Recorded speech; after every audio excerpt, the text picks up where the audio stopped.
ตอนนี้กำลังไม่ใช่เลยนี่ฮะขึ้นเฮือนใหม่พี่น้องเอ้ยโอ้ขึ้นเลือดขึ้นเฮือนใหม่ขึ้นเฮือนใหม่เป็นทำกันเฮนะ ขึ้นเลือดว่าวันนี้ฮะขึ้นเฮือนสวัสดีช่องสวัสดีดิ สบายดีสบายดีเด้อส่งมาหน้าเหมือนมานะเลย แม่เลยบาเจียวเศร้าเดี๋ยวมานะ ไปแถวบ่มันมาลุกมานะ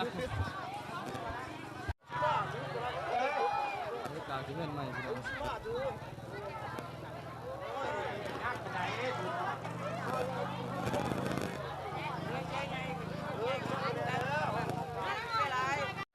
เป็นประเภทนี้เพื่อนประเภทนี้เราเขาเนาะโลดมีที่หนึ่งพี่น้องบรรยากาศ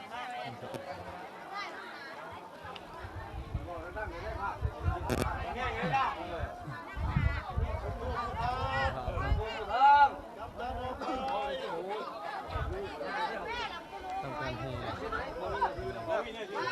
กันย่างชิว่าผมมีน่าจะเนี่ยเพียงอย่างแง่งเด้อ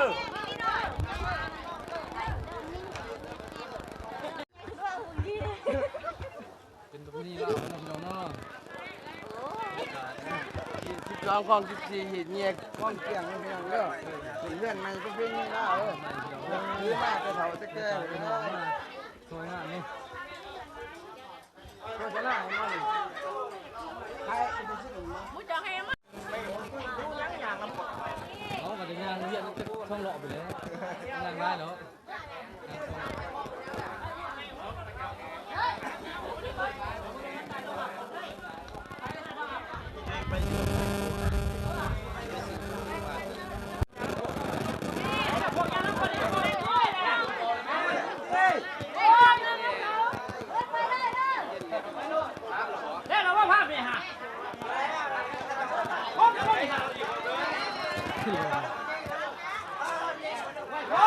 ภาพลูกนี่เด้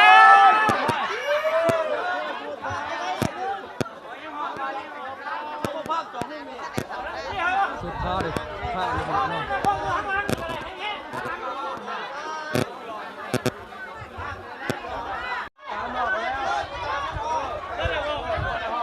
เด็กกำลังสนุกบทเพลงกำลังสนุกบทเพลงพี่น้องน้ำเพิ่นบ่ทั้งหลังจุดเอามายังแน่ขึ้นเรื่องมาบ่แม่พ่อน้องจะหาพ่อจุงมากเอาไว้เมื่อคุ้ยหันท่านมาได้แล้วเดี๋ยวกาเชิญเอามาทำมาคุยได้หลังนะได้เลยนะได้โดดเลยได้ผ้าเพื่อนเปียกข้าชุดเปียกกระยาหลอกผ้า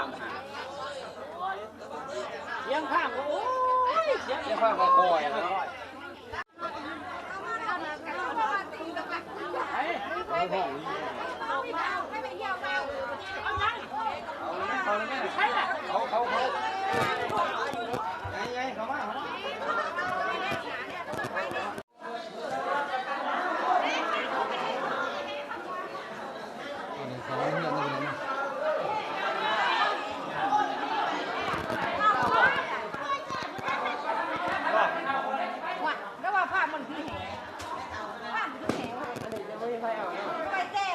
นี่แหละกูจะซื้อของเก่าเลยนี่ครับ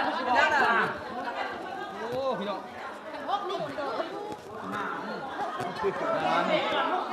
เป็นประเพณีแล้วครับพี่น้องเลยคือของใหม่แก่พอจะเมย์พี่น้อง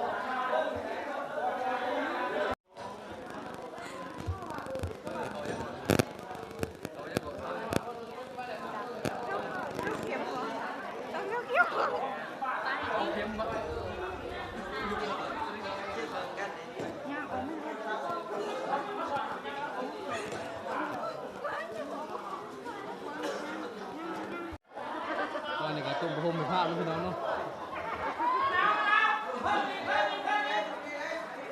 เวลาประมาณ10 โมงคือละผมเห็นเนาะโซ่สะอ๋อ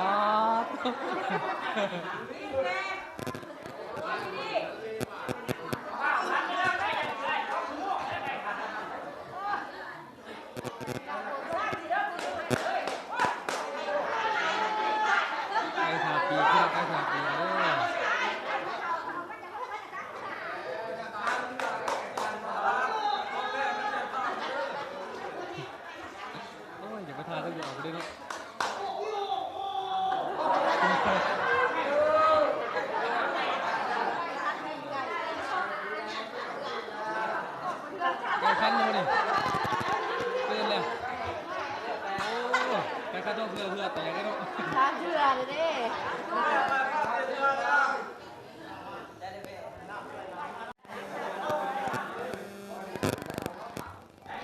ประเภทนี้เราเด้อตัวตัวแม่ของเราอยู่เกาะขนาดนี้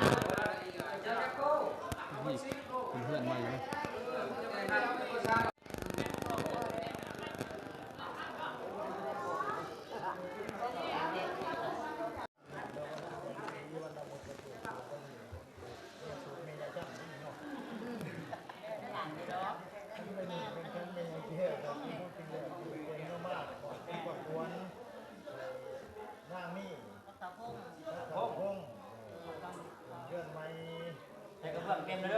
กระเบื้องโอ้ยโทษ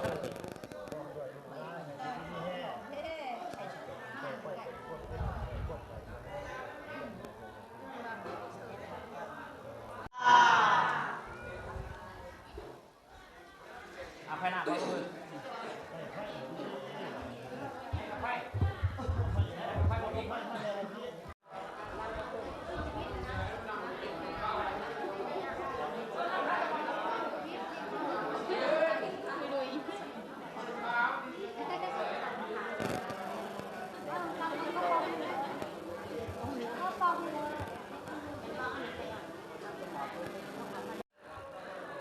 เอาเป็นน้ำใหม่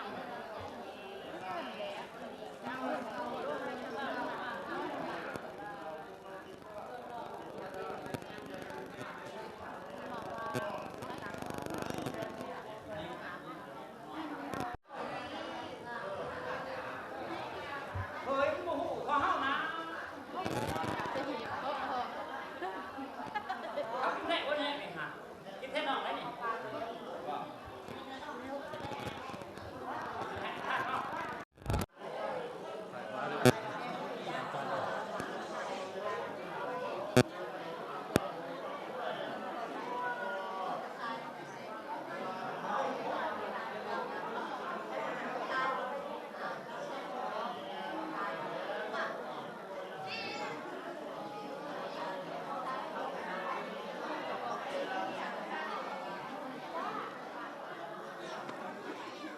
เอากล่องนะบ๊ายบายเ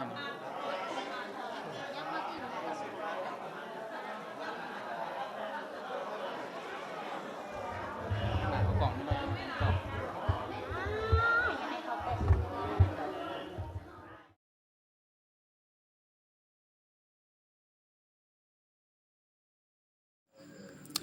ตอนนี้ก็ใส่เวลาว่าสีสู่คนอยู่เนาะพี่น้องก็ใส่เวลาลนเติบพี่น้องเลยเสียงก็สิบ่ค่อยได้ยินไปหรอกเพราะว่า